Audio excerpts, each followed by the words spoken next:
جوړ په خیر سهار مو نیکمرغه او د چای څښلو وخت دی. د ولسمشر ډونالد ټرمپ په محبت او چاپلوسي کې د پاکستان پوځ او د هغه هیواد اوسنی حکومت له دوو نړیوالو او تاریخي شرمونو سره لاس او ګریوان سو او په دوو لومو کې ونښت.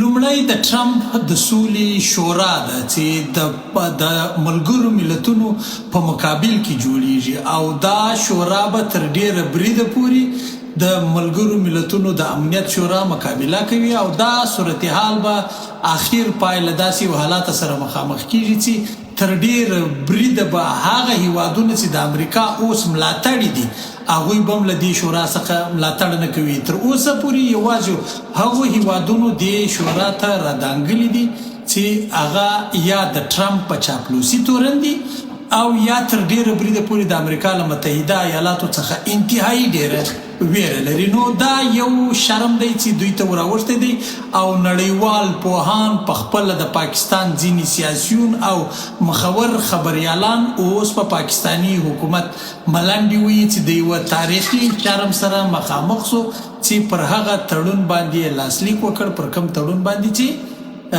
د ټرمپ د سولې د شورا په نوم جوړ شوی. دومره لومه او تاریخي شرم پاکستان ته دا ور اوښتی دی چې د فلسطینیانو خلاف یا د غزې په تراړه کې د سولساتي ځواک د جوړېدو وړاندیز یې کړی دی او په هغه ځواک کې د ورننوتو وړاندیز یې کړی دی یا د هغه ځواک سره د یو ځای کېدو وړاندیز یې کړی دی. که څه هم دا وړاندیز تر اوسه د امریکا له لوري نه دی منل سوی، خو د امریکا متحده ایالاتو د بهرنیو چارو وزیر وایي چې پاکستان دا وړاندیز ورته کړی دی او دوی پر دې وړاندیز باندې غور کوي. دا وړاندیز ته ډیری نړیوال پوهان او ځینې پاکستانی خبریالان او ځینې پاکستانی سیاسیون د 1970 د تور سپتمبر د تړون په سترګه ګوري یا د تور سپتمبر د پیښې په سترګه ګوري. دغسې یو تړون پخوا هم د پاکستان حکومت په 1970 کې کړی و. هغه وخت دا ضیاءالحق چې د دوی وروسته په تیاره کې مړ سو، د تیارې په پیښه کې ژوند له لاسه ورکوي. دا د پوځ بریګیډیر و او د ده تر کنټرول لاندې یو د پوځ یوه برخه په اردن کې د فلسطینیانو خلاف وجنګېدل او اطلاعات دا دي چې تر اوسه پورې راوتلي چې له 2000 څخه تر 25,000 پورې فلسطینیان پاکستانی پوځ شهیدان کړل او د فلسطینیانو د ازادۍ تحریک یې له منځه یووړه. له هغه ځای څخه د فلسطینیانو د زوال کچه مخ په روانېدو سوله. دا داسې تر اوسه پورې دا رارسېږي. نو هغه پیښه په اردن کې سوې وه، په 1970 کال کې سوې وه. له هغه وروسته بیا هغه پاته فلسطینیان له اردن نه لبنان ته وکوچېدل. نو اوس هم خلک دا اټکل کوي چې پاکستانی پوځ و غزې ته د دې دپاره نه ځي چې هلته د سولې د پروګرام برخه سي، ځکه په پاکستانی پوځ کې نه دا جرأت سته او نه دا غیرت سته چې دوی د اسرائیلو د پوځ خلاف که هغوی د سولې له تړونه خلاف ورزي وکړي ودرېږي، بلکې دوی به خامخا پر فلسطینیانو باندې بریدونه کوي او خپل مالک امریکا به خوشحاله کوي.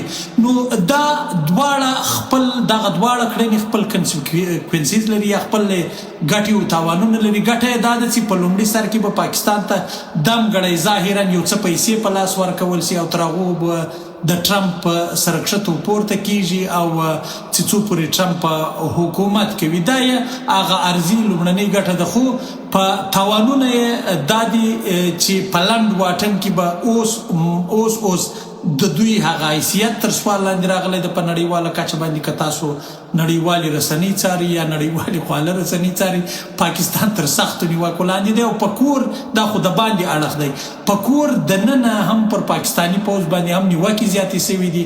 هم ډېر خلک دې ته یو د یوې شرمناکې پیښې په سترګه ګوري. که تاسو پاکستانی خواله رسنۍ څارلې وي یا مو ځینې رسنۍ څارلې وي، په کور دننه هم ملنډې په ویل کېږي. یعنې پر ولس باندې به د ولس باور به پر پاکستانی پوځ او حکومت لا نور ختم سي. یو خو دا اړخ دی، بل اړخ یې دا دی مذهبي ګوندونه، هغه مذهبي ګوندونه یا وسلوالي ډلې چې پاکستانی پوځ ته د امریکایي پوځ په سترګو ګوري یا د هغوی خلاف جګړه کوي، شاید هغو په بریدونو کې هم زیاتوالی رامنځته شي. ځکه کېدای شي زیاتوالی رامنځته شي چې پاکستاني پوځ په خپل لاس ثبوت ورکړ چې دوی د امریکا ملاتړي دي او په دوو برخو کې ملاتړي دي. یو د ولسمشر ټرمپ د سولې د پلان ملاتړ کوي چې تر اوسه پورې په نړۍ کې هېڅ یو داسې ځواکمن هېواد نه ده منلی، حتی برېټانیا تر اوسه پورې نه ده ورغلی، فرانسه نه ده، جرمنی نه دی ورغلی. روسیه دا ویلي دي که چیرې دوی د دې پلان برخه کېږي دا نوی د سولې کمیسیون چې د سولې شورا چې د دوی لخوا جوړېږي، نو بیا به هغه د دوی کنګل شوي پیسو څخه یو میلیارد یا یو بلین ډالر ورکول شي د ونډې په توګه، ځکه دا په خپل فیس هم لري. خلک خاندي وایي پاکستان هیڅ نه لري، نو دوی په فیس ته کمه کوي چې وارې کړي ورته دغه شي ته. خو بل اړخ دا دی په دې کې دوی د داسې یو چا ملاتړ کوي د ټرمپ چې هغه جګړې پیل کړي دي، هغه جګړې کړي دي. هغه خو دا وایي دا اوس د ونزویلا ولسمشر لاس تړلی یوړی امریکا ته، دا په خپله یو جګړه او د جګړې د اصولو دی د دیموکراسي د اصولو د ټولو شان یو خلاف کار اوس دی، غواړي چې په دنیا کې سوله راولي. نو بهرحال پر موږ باندې چندانې تاثیر نه لري. که تاثیر لري پر افغانستان باندې هغه به دا وي دا د دوی ډېره چاپلوسي ښایي ټرمپ دې ته اړ باسي چې یا یې قانع کړای شي چې په افغانستان کې یا لاسوهنې ته لار آزاده کړي یا په افغانستان کې بلې جګړې ته لار ولټوي. خو ځکه دوی لابینګ کوي او د افغانستان حکومت تر اوسه پورې د لابینګ لپاره څه نه لري. نو وګورو چې څه پیښیږي. خو دوې خبرې دا دي چې پاکستان هم په دوو لوبو کې ونښت او هم په دوو نړیوالو تاریخي شرمونو وشرمول شو.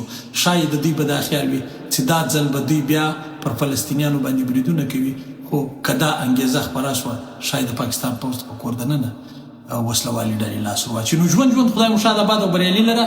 تر بلې ویډیو مو میرویس افغان پر لویه لاس سپاري. شاد آباد او بریالي اوسئ.